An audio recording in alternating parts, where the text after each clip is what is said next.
الحمد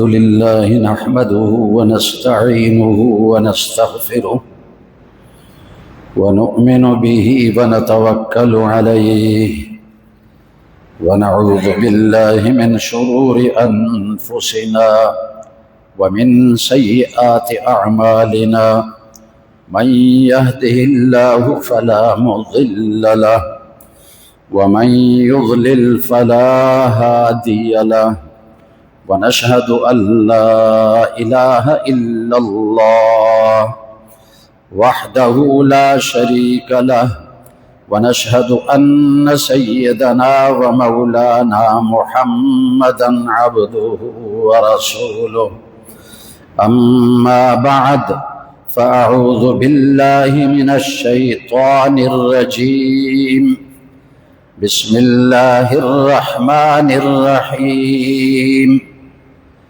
محمد رسول الله والذين معه أشداء على الكفار رحماء بينهم تراهم ركعا سجدا يبتغون فضلا من الله ورضوانا سيماهم في وجوههم من أثر السجود ذلك مثلهم في التوراة ومثلهم في الإنجيل كزرع أخرج شطأه فآزره فاستغلظ فاستوى على سوقه يعجب الزراع ليغيظ بهم الكفار وعد الله الذين آمنوا وعملوا الصالحات منهم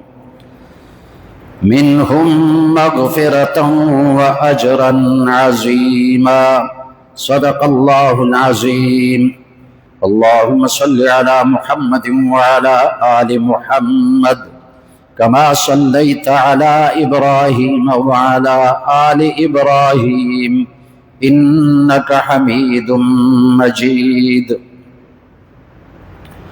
قابل صد احترام سامعین گرامی قدر، آج جمعۃ المبارک محرم الحرام کا تیسرا دن ہے اور یہ مہینہ اسلامی سال کا پہلا مہینہ ہے۔ گویا کہ 1447 ہجری ختم ہو گئی اور 1448 ہجری شروع ہو گئی، اور اس مہینے کی پہلی تاریخ کو امیر المومنین حضرت عمر رضی اللہ تعالیٰ عنہ کی شہادت کا واقعہ پیش آیا۔ حضرت عمر رضی اللہ عنہ کے فضائل کچھ گزشتہ جمعے کو بیان کیے تھے۔ آج حضرت عمر رضی اللہ عنہ کے کارنامے اور ان کا عدل و انصاف اور ان کی سادگی اور امن کا قیام اور رعایا کے حقوق اور ان کی شہادت کا واقعہ مختصراً بیان کر دوں گا۔ حضرت عمر رضی اللہ عنہ کے کارنامے بہت زیادہ ہیں۔ مورخین حضرات نے تاریخ کی کتابوں میں 44 کام ایسے ذکر کیے جن کی بنیاد حضرت عمر رضی اللہ تعالیٰ عنہ نے رکھی۔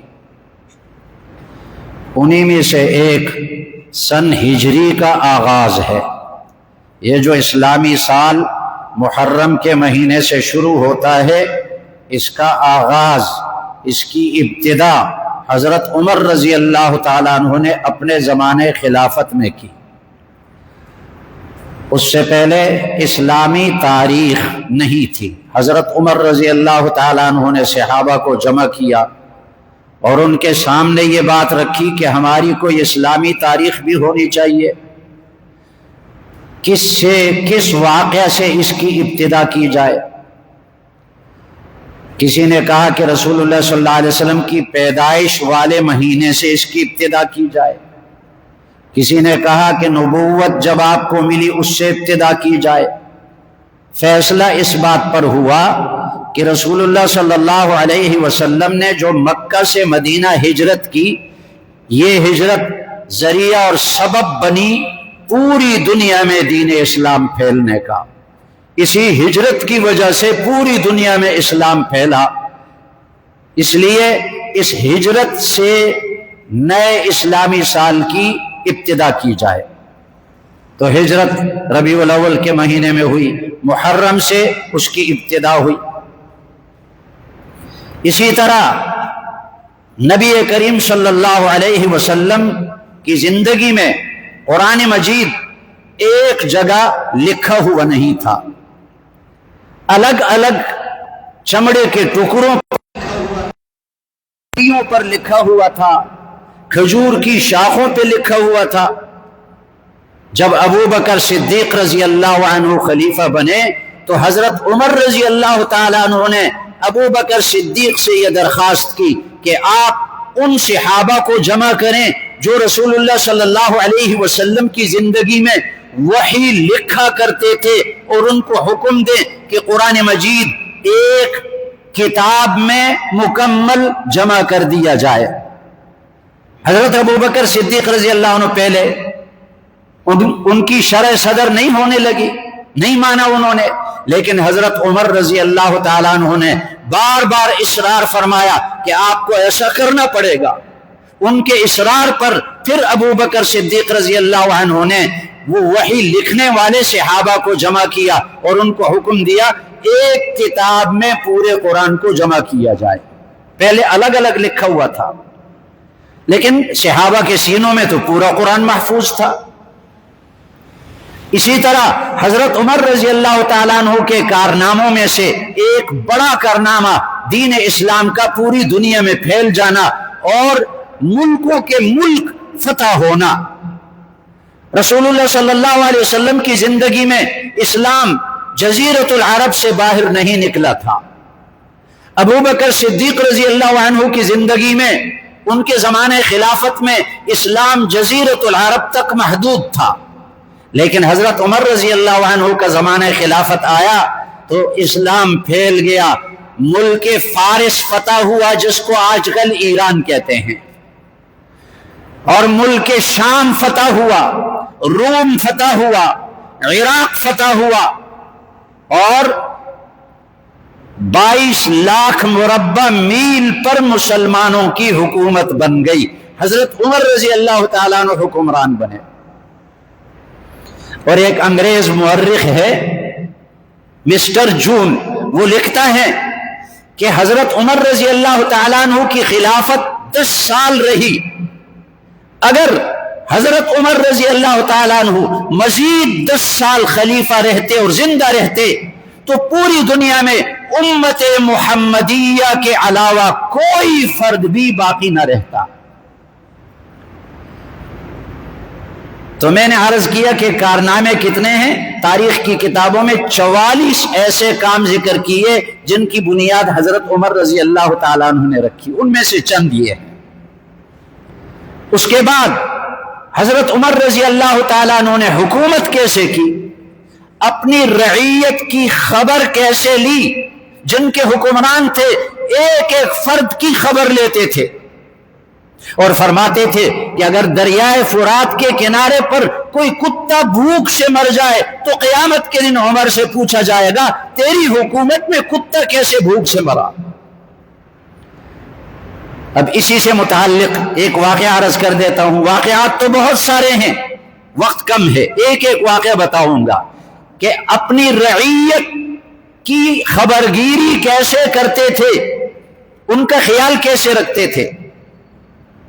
واقعہ یہ ہے کہ حضرت عمر رضی اللہ تعالیٰ عنہ رات کو گشت کرتے تھے، لوگ سو جاتے، حضرت عمر اکیلے یا اپنے غلام کو لے کر رات کو گشت کرتے کہ اگر کوئی بھوکا ہے اس کو کھانا کھلا دیا جائے، کوئی بیمار ہے اس کا علاج کر دیا جائے، کوئی مصیبت زدہ ہے اس کی تکلیف کو دور کیا جائے۔ یہ حکمران کا حق ہوتا ہے تو ایک مرتبہ اپنے غلام جن کا نام تھا اسلم ان کو لے کر گئے اور اکیلے گشت کر رہے ہیں رات کے اندھیرے میں، اور دور سے نظر آئی آگ جل رہی ہے۔ جب وہاں قریب پہنچے، یہ آگ کیوں جل رہی ہے مدینے سے باہر؟ تو ایک خاندان ٹھہرا ہوا ہے اور ایک عورت ہے اور اس کے بچے رو رہے ہیں، اور اس نے آگ جلائی ہے اور اس کے اوپر ہانڈی رکھی ہے۔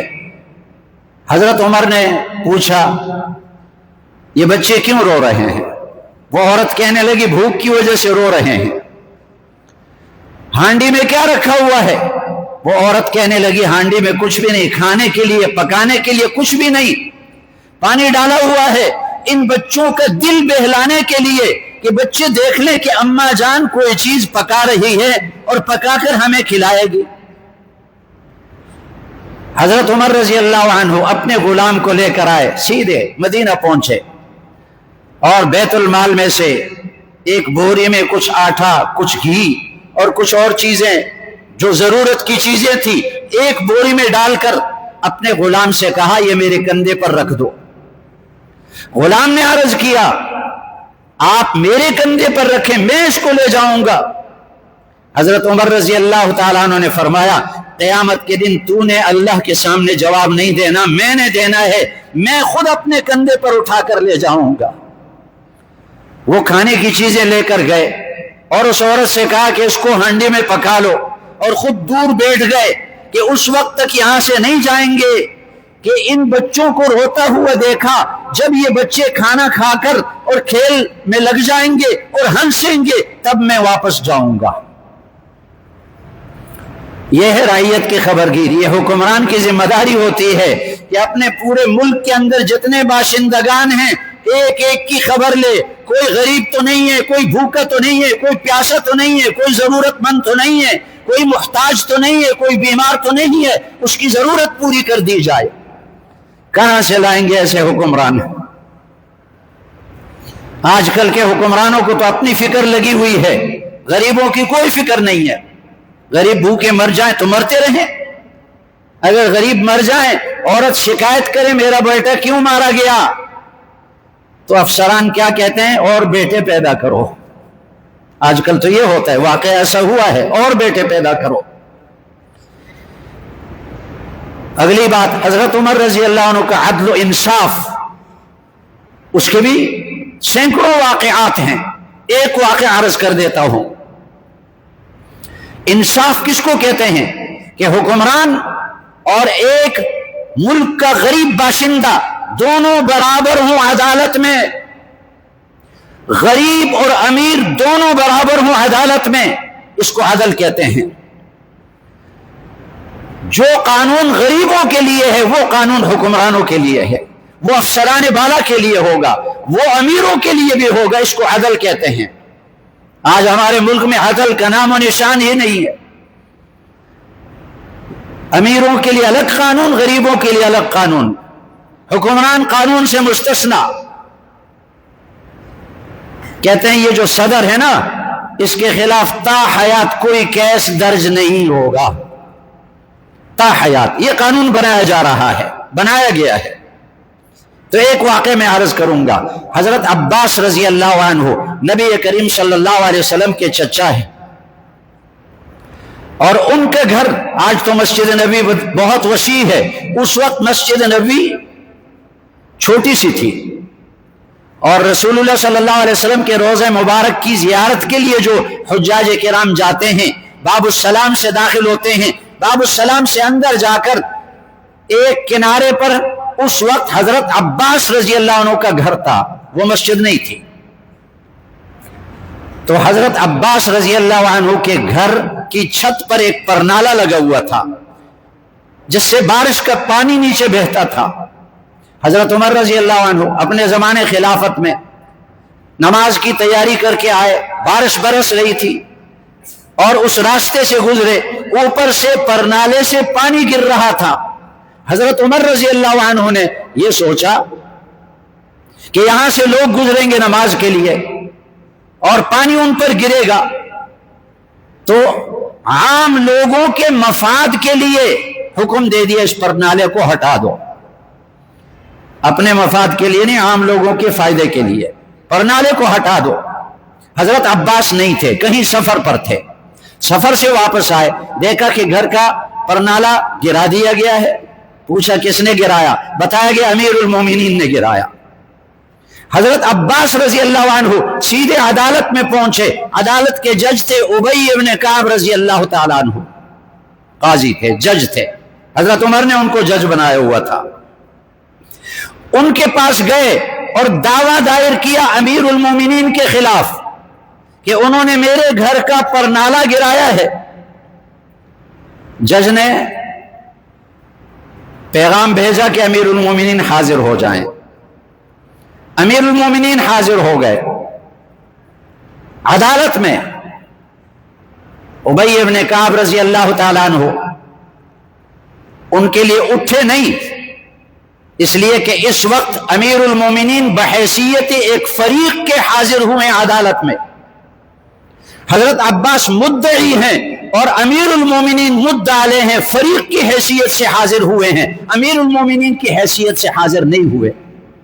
تو ابی ابن کعب رضی اللہ عنہ نے حضرت عباس سے فرمایا کہ آپ اپنا دعویٰ پیش کریں. حضرت عباس نے کہا کہ میں نے جب یہ مکان بنایا تو پانی بارش کا چھت پر جمع ہوتا ہے. رسول اللہ صلی اللہ علیہ وسلم سے میں نے عرض کیا کہ میں کیا کروں؟ آپ نے فرمایا پرنالہ لگا دو. اب کیسے لگائیں گے؟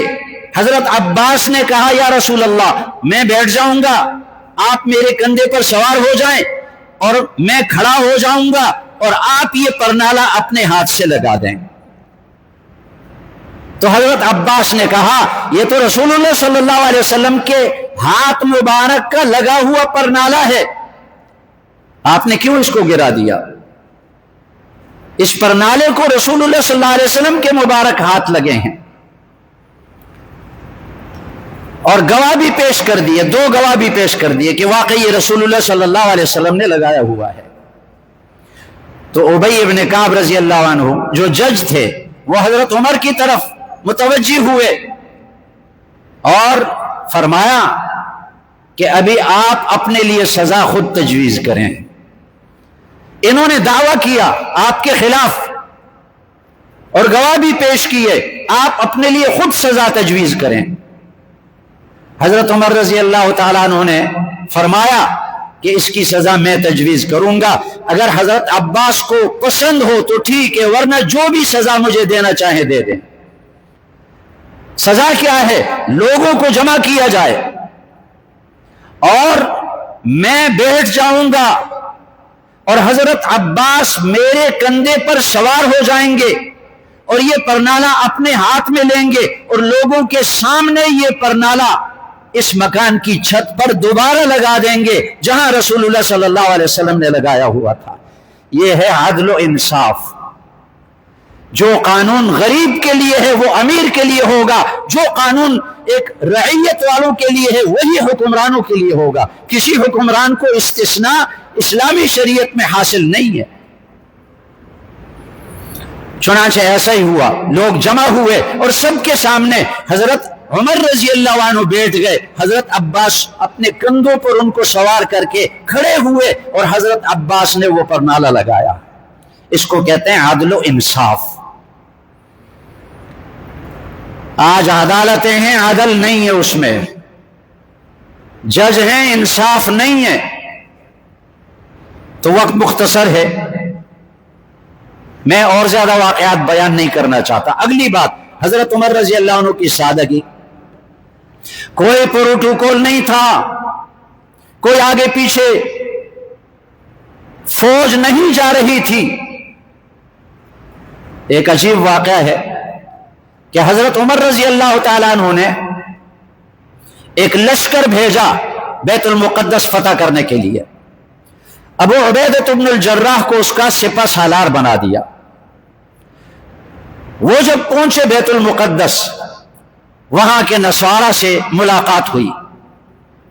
ان نصارہ نے کہا کہ ہم آپ کے ساتھ لڑنا نہیں چاہتے، امیر المومنین خود آ جائیں، ہم ان کے ساتھ بات چیت کر کے بیت المقدس ان کے حوالے کریں گے۔ ابو عبیدہ بن الجراح لشکر کے سپہ سالار نے پیغام بھیجا مدینہ منورہ۔ حضرت عمر رضی اللہ عنہ مدینہ سے چلے، ایک غلام ساتھ ہے اور ایک حضرت عمر ہیں، کوئی لشکر نہیں، کوئی آگے پیچھے جانے والا نہیں۔ آج ایسا ہو سکتا ہے کوئی ایک معمولی سا وزیر جائے 5-6 گاڑیاں آگے پیچھے ہوتی ہیں، وزیر اعظم جائے 20-25 گاڑیاں آگے پیچھے ہوتی ہیں، کوئی جج جائے، کوئی کرنل جنرل جائے 20-25 گاڑیاں آگے پیچھے ہوتی ہیں۔ روڈ ان کے لیے بند کر دیے جاتے ہیں، کہتے ہیں روٹ لگ گیا، سب کے لیے روڈ بند کر دیے جاتے ہیں۔ یہ کہاں کا عدل ہے، کہاں کا انصاف ہے؟ حضرت عمر رضی اللہ عنہ ملک کے شام پہنچے اور ابو عبیدہ بن الجراح نے دیکھا کہ حضرت عمر کا گھوڑا ایک عام سا گھوڑا ہے اور لباس میں پیون لگے ہوئے ہیں۔ حضرت ابو عبیدہ بن الجراح نے ایک ترکی گھوڑا، اس زمانے میں ترکی گھوڑا ایسا تھا جیسے آج کل آپ کہتے ہیں یہ پراڈو ہے گاڑی، ترکی گھوڑا لایا اور ایک عمدہ لباس لا کر ان کے سامنے پیش کر دیا اور عرض کی یا امیر المومنین، ملک شام والے مالدار ہیں، دولت والے ہیں، اچھا لباس پہنتے ہیں، اچھی سواریاں پہنتے ہیں، اچھی سواریاں استعمال کرتے ہیں، اگر آپ کو اس کمزور قسم کے گھوڑے پر دیکھا اور اس پھٹے ہوئے پرانے لباس میں دیکھا تو آپ کا رعب ان کے دلوں پر نہیں ہوگا، اس لیے آپ یہ عمدہ لباس پہنیں اور ترکی گھوڑے پر سوار ہو کر ملک شام میں داخل ہوں، بیت المقدس میں۔ تو حضرت عمر رضی اللہ عنہ نے کیا جواب دیا؟ فرمایا كنا أذل قوم فأعزنا الله بالإسلام فمن ابتغى العزة في غير ما أعزه الله به أذله الله۔ عجیب جواب دیا، فرمایا ہم ذلیل قوم تھے، اسلام سے قبل ہم ذلیل تھے، بتوں کی پوجا کرتے تھے، پتھروں کی پوجا کرتے تھے، اللہ نے ہمیں اسلام کے ذریعے سے عزت دی، ہماری عزت دین میں ہے، ہماری عزت اسلام میں ہے۔ اب جو بھی اسلام کے علاوہ، دین اسلام کے علاوہ کسی اور چیز کے ذریعے سے عزت تلاش کرے گا، عہدے کے منصب کے ذریعے سے، اللہ اس کو ذلیل کر دے گا۔ یہ سادگی تھی اور یہ اس سے معلوم ہوتا ہے کہ کتنا امن و امان تھا۔ آج وہ امن کہاں نظر آ رہا ہے؟ یہ جو سرکاری افسران ہیں، وزراء ہیں، کرنل ہیں، جرنل ہیں، 10 کلومیٹر اکیلے سفر نہیں کر سکتے، امن نہیں ہے۔ امن تب آئے گا جبکہ یہ 100% دین پر عمل کرنے والے بنے۔ یہ ہمارے حکمران قرآن کی آیت پڑھتے ہیں وَأَطِيعُوا اللَّهَ وَأَطِيعُوا الرَّسُولَ وَأُولِي الْأَمْرِ مِنْكُمْ، اور اس سے تیسری بات جو ہے نا وہ پیش کرتے ہیں۔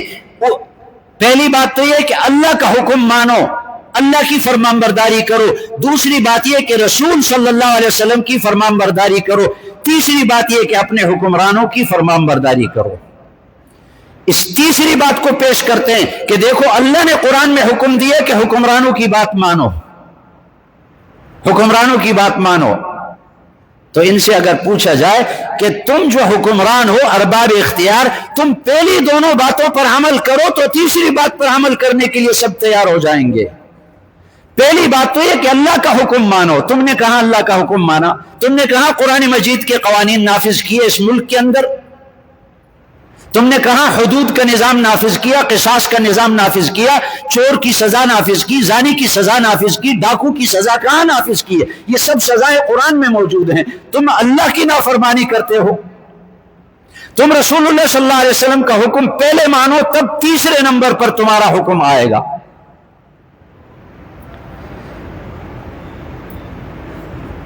اور اگلی بات، حضرت عمر رضی اللہ عنہ کا بیت المال جو سرکاری خزانہ ہوتا ہے اس کی حفاظت کرنا۔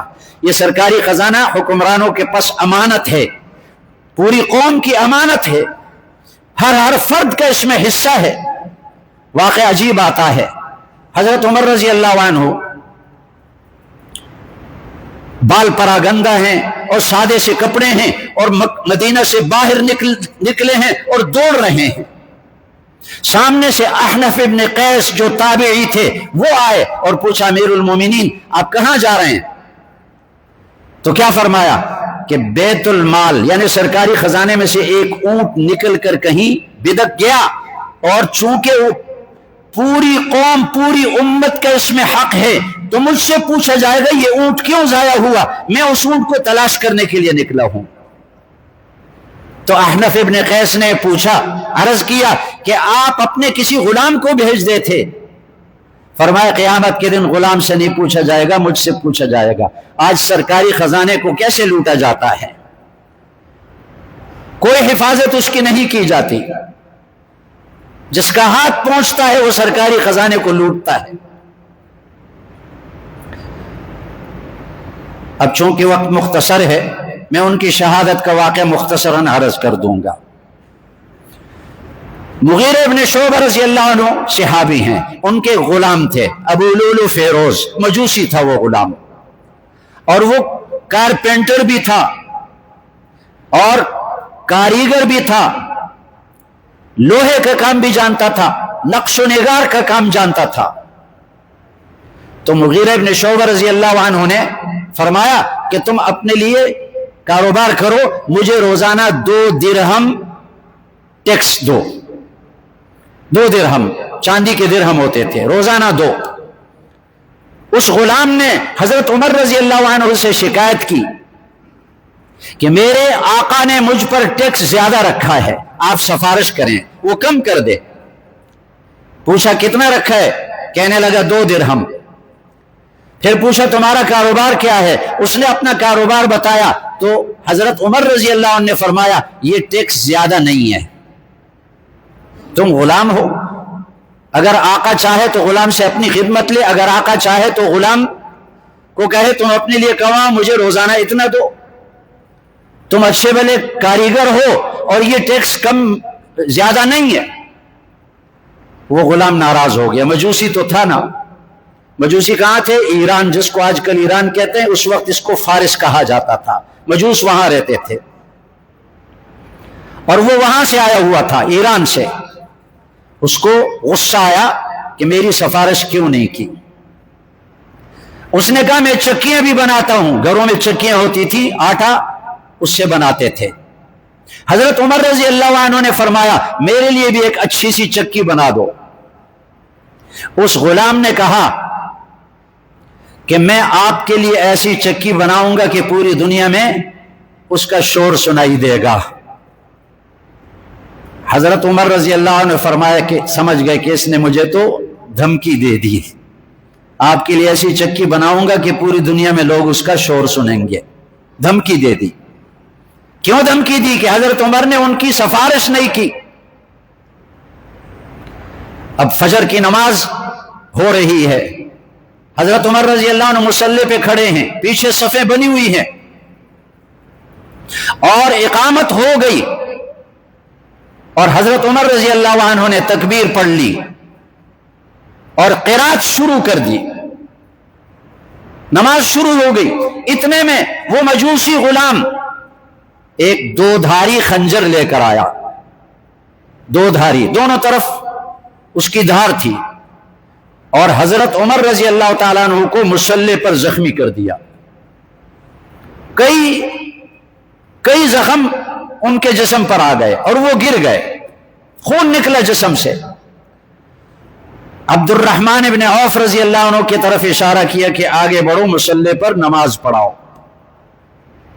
اب جو قریب تھے انہوں نے دیکھا کہ حضرت عمر رضی اللہ عنہ زخمی ہو گئے اور عبد الرحمن ابن عوف رضی اللہ عنہ امام بنے، لیکن جو دور تھے انہوں نے یہ واقعہ نہیں دیکھا، لیکن حیران ہو گئے کہ آواز بدل گئی امام صاحب کی، پہلے کوئی اور آواز تھی اب کسی اور کی آواز آ رہی ہے، حیران ہو گئے۔ ذرا غور کرنے کی بات ہے، نماز کا معاملہ کتنا اہم ہے۔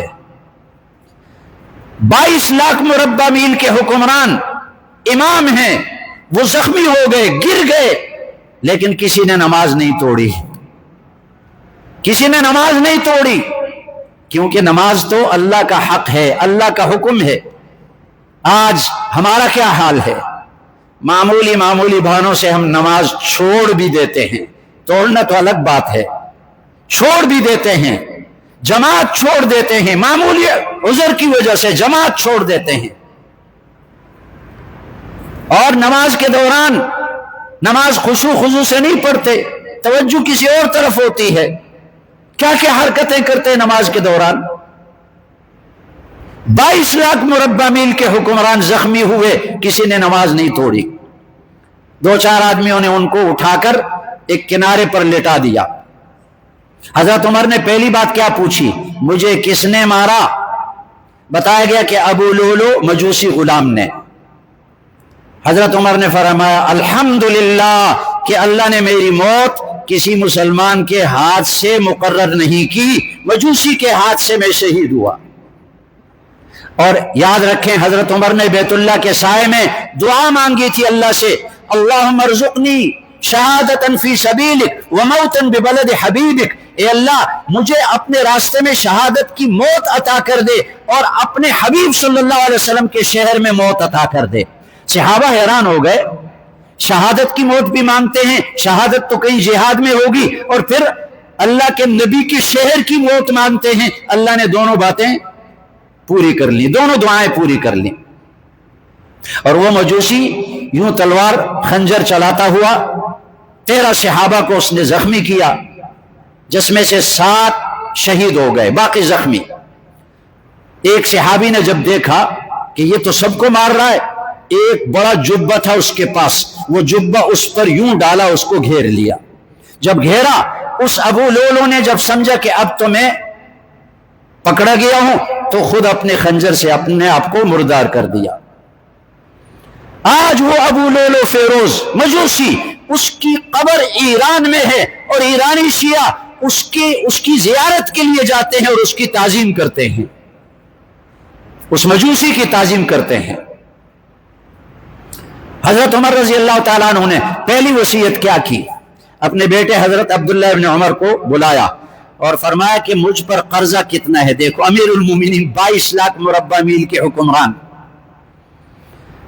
کتنا قرضہ ہے؟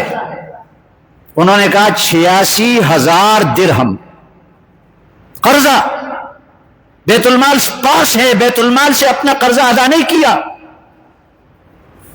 کون ان سے عبرت حاصل کرے؟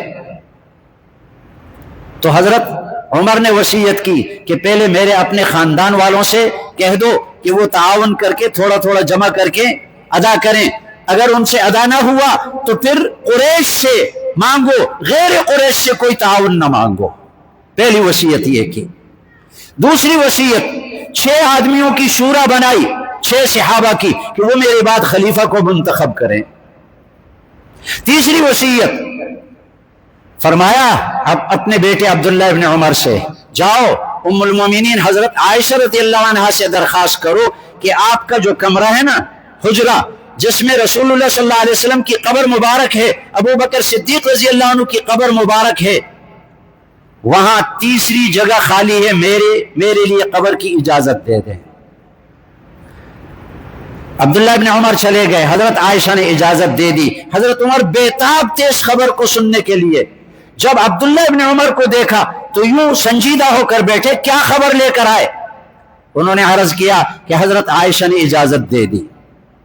فرمایا اب تم حضرت عائشہ نے اس وجہ سے اجازت دی ہوگی کہ میں امیر المومنین ہوں، حکمران ہوں، اس لیے انہوں نے اجازت دی ہوگی۔ جب میں مر گیا میری لاش لے کر حضرت عائشہ کے حجرے کے سامنے وہاں رکھ دو، اور پھر حضرت عائشہ سے اجازت طلب کرو کہ اب وہ اجازت دیں یا نہیں۔ حضرت عائشہ نے فرمایا یہ جگہ تو میں نے اپنے لیے منتخب کی تھی، لیکن میں نے عمر کو اپنے اوپر ترجیح دی۔ اور پھر حضرت صہیب رومی رضی اللہ عنہ نے حضرت عمر رضی اللہ عنہ کی نماز جنازہ پڑھائی۔ بس آخری بات یہ عرض کرتا ہوں، عاشورہ کا دن آنے والا ہے، اگلا جمعہ انشاءاللہ عاشورہ کا دن ہوگا، اور اس کی بڑی فضیلت یہ ہے کہ رسول اللہ صلی اللہ علیہ وسلم نے فرمایا لَقَدْ تَابَ اللَّهُ فِيهِ عَلَىٰ أَقْوَامٍ وَيَتُوبُ فِيهِ عَلَىٰ آخَرِينَ، کہ عاشورہ کے دن